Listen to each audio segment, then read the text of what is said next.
I got thinking this past week about all the different risks that people take in life. Some aren't that big of risks, some are huge risks.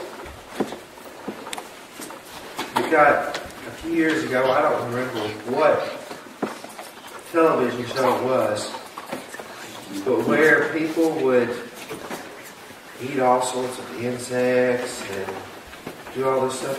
You guys are crazy. You're nuts.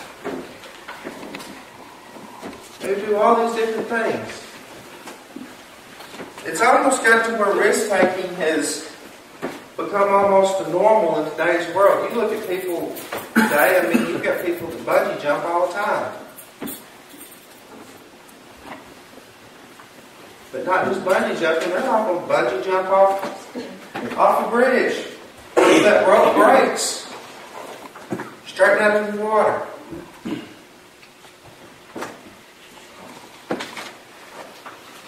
And I got thinking some more about it. Who were some risk takers in the Bible? Some people that took some great risks in the Bible. That did things that were completely unheard of for God. And the first one that came to my mind was Abraham. In Genesis,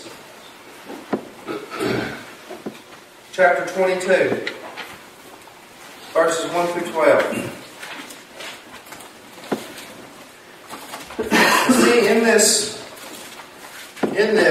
you got to remember that this was a test from God that how this came about. It's what it says in the very first verse.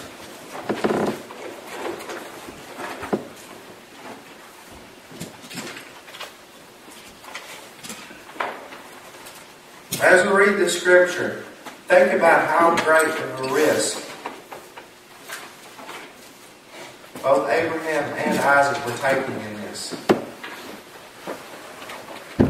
Sometime later, God tested Abraham. He said to him, "Abraham, here I am," he replied. Then God said, "Take your son, your only son, Isaac, whom you love, and go to the region of Moriah. Sacrifice him there as a burnt offering on one of the mountains I will tell you about." Early the next morning, Abraham got up and sat on his donkey. He took with him 2 of his servants and his son Isaac.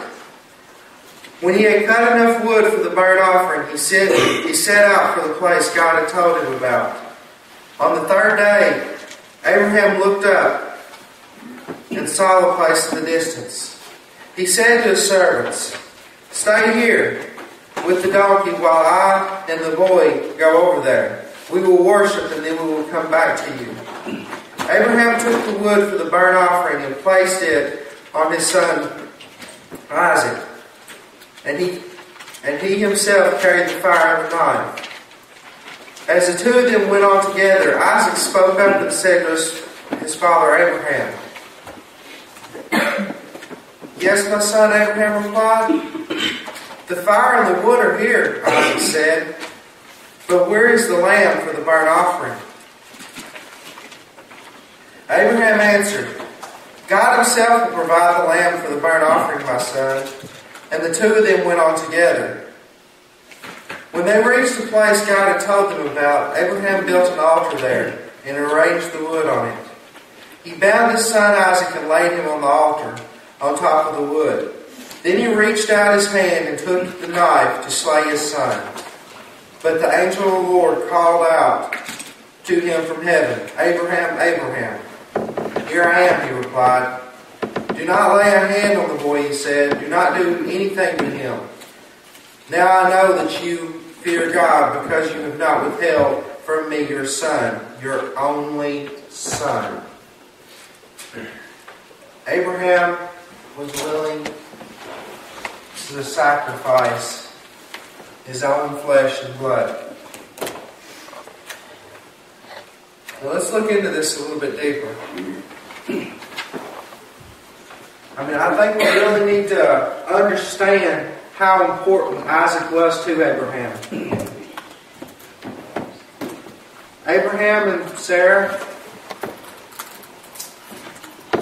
they were of elderly age, of the age of which childbearing for a woman had long passed. It was not something that happened.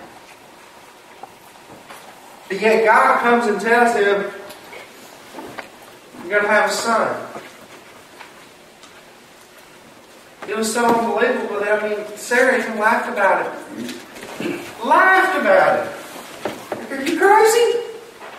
I'm too old. This is not happening.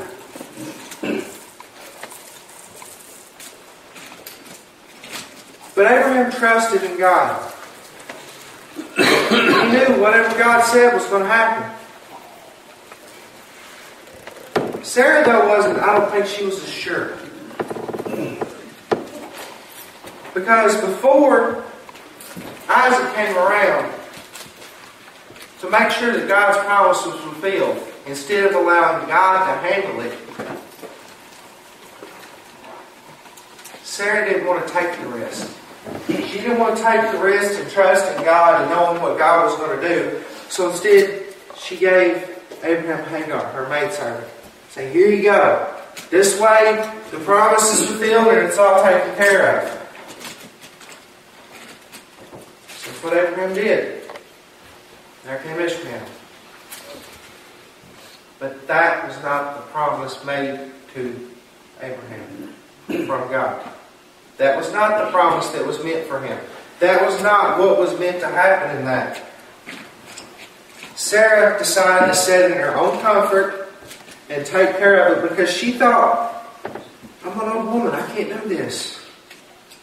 It's not happening.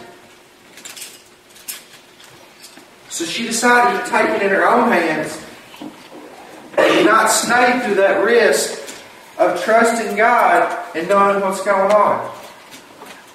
And I say the risk of trusting God because, let's be honest, for us it is a risk. Because we don't know what He's going to do. We can trust that it's going to be something good and it's going to be something that we probably need. More than probably we do need. But in our minds, it's a risk to step out and follow Him. It's a risk to do these things. And see, that's the line that Sarah was thinking of. She was thinking in the humanly form of it instead of the godly form of it. She was looking at it as a risk instead of trusting God. So what happened?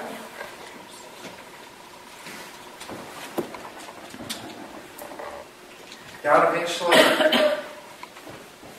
allows Sarah to have a child. And here comes Isaac. Which through Isaac,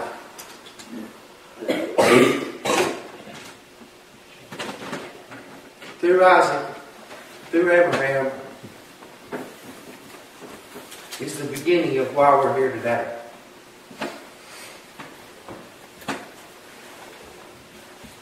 So God has given Abraham all these promises. To be the father of many nations. All these things is going on. Giving him all these promises. And then all of a sudden, God decides to test him. But not only test him, but God tests Abraham on the one thing that fulfills the promises that God gave Abraham. The one thing. His one son Isaac. Because see, at this time, Hagar and Ishmael had already been sent off. Because after Isaac was born, see, here goes Sarah again, not trusting in God. Not wanting to live that risky thing. So she says to Abraham, get rid of them, get rid of them. We don't need them. You got me and Isaac now, you don't need them. So what's Abraham do? He sends them off. He sends them off. Which that's a whole other sermon for a whole other day. But in essence, he sends them off.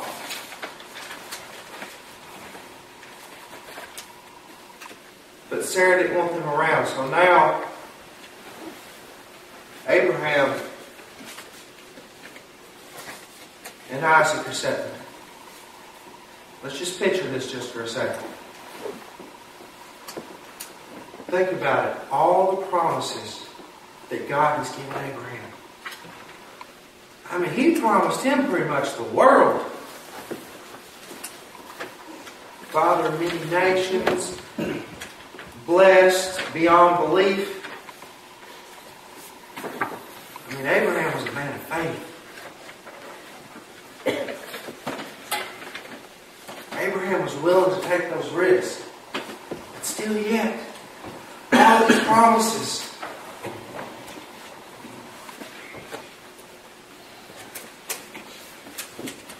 And all of a sudden God says, not just your son, not just your only son, but the one that you love and everything about you.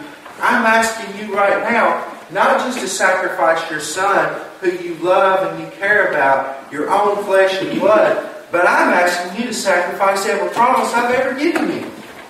That's what God is saying to Abraham right here. To sacrifice everything. Literally. Like it says in Romans 12:1. Present your body as a living sacrifice. Sacrifice everything for God. Wow. That's a lot.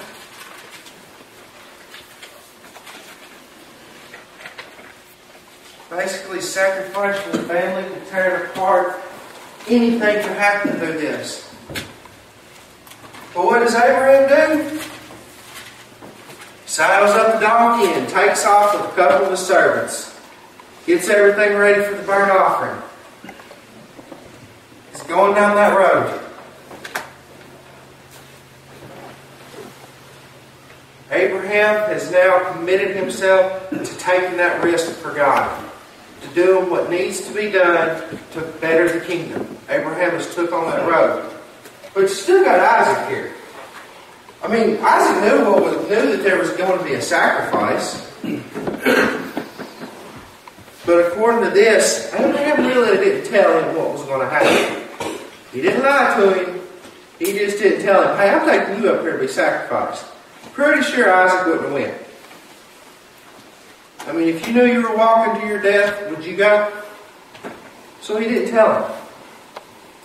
But you know, it says right here, the fire and the wood are here, Isaac said, but where is the lamb for the burnt offering?